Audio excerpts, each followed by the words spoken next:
Welcome to my channel. Today நம்ம என்ன பார்க்க போறோம்னா, பொரியல் தான் பார்க்க போறோம். அதுக்கு முன்னாடி பைமோட் ஆப் பத்தி பார்க்கலாம். This video is sponsored by Bymod app.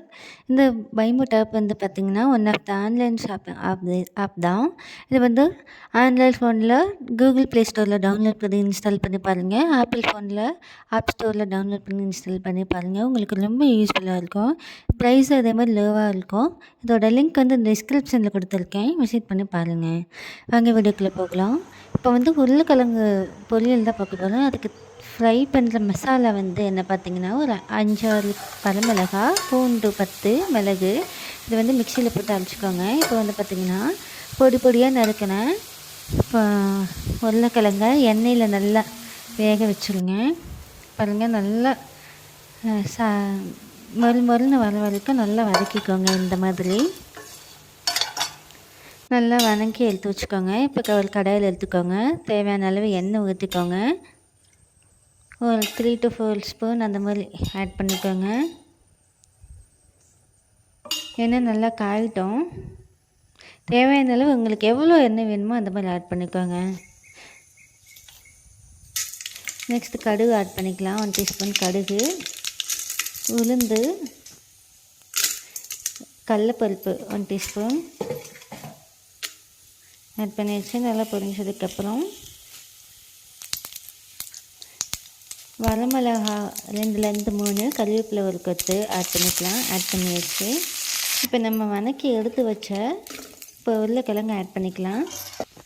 உருளைக்கிழங்கு ஆட் பண்ணியாச்சு. தேவையான அளவு உப்பு ஆட் பண்ணிக்கோங்க. இப்போ நம்ம அரைச்சி வச்ச மசாலா இருக்கு இல்லையா, அது வந்து ஆட் பண்ணிக்கலாம். நல்லா வதக்கி விட்டுக்கோங்க. நல்லா மிக்ஸ் பண்ணியாச்சு.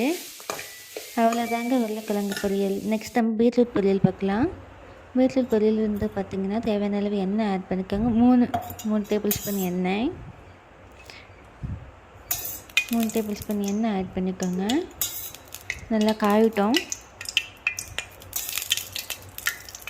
நல்லா காய்ஞ்சதுக்கப்புறம்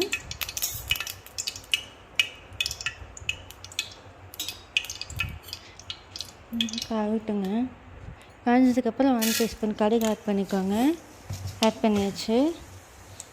நெக்ஸ்ட் வந்து கடலைப்பருப்பு 1 டீஸ்பூன் ஆட் பண்ணிக்கோங்க. பொரிஞ்சு வந்ததுக்கப்புறம்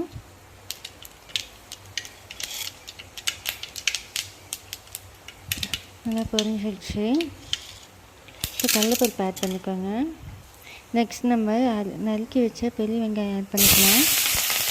ஆட் பண்ணியாச்சு. பச்சை மிளகாய் 4 பச்சை மிளகாய், ஒரு கருவேப்பிலை ஆட் பண்ணியாச்சு. நல்லா வதங்கட்டும். நல்லா பொன்னிறமாக வந்ததுக்கப்புறம் நம்ம நறுக்கி வச்ச பீட்ரூட் ஆட் பண்ணிக்கலாம். நல்லா வதங்கி வரட்டும். இந்த பீட்ரூட் வந்து பார்த்திங்கன்னா பொடியாக நறுக்கி நம்ம வந்து சீவி இது பண்ண போகிறதில்ல, பொடியாக நறுக்கி அதை வேக வச்சு பொரியல் பண்ண போகிறோம். ஆட் பண்ணியாச்சு. தேவையான உப்பு, மஞ்சத்தூள் அதில் ஆட் பண்ணிக்கோங்க. தண்ணி அந்த காய் மூழ்கிற அளவுக்கு தண்ணி ஊற்றினா போதும், காய் வெந்துடும். அதுக்கு தேவையான உப்பு ஆட் பண்ணியாச்சு. மஞ்சத்தூள் 1 டீஸ்பூன் ஆட் பண்ணியாச்சு. நல்லா காய் மூழ்கிற அளவுக்கு தண்ணி ஊற்றினோம்னா வெந்துடும். நல்லா வெந்ததுக்கப்புறம் கொத்தமல்லி போட்டு இறக்கி வச்சுருங்க. கொஞ்சம் தண்ணி ஊற்றியாச்சு. காய் மூழ்கிற அளவுக்கு தண்ணி ஊற்றியாச்சு. நல்லா வேகட்டுங்க. அவ்வளோதாங்க. நான் இப்போ பாருங்கள், ரெடி ஆயிடுச்சு. உங்களுக்கு இந்த வீடியோ பிடிச்சிருந்தா லைக் பண்ணுங்கள், ஷேர் பண்ணுங்கள், சப்ஸ்கிரைப் பண்ணுங்கள். தேங்க்யூ.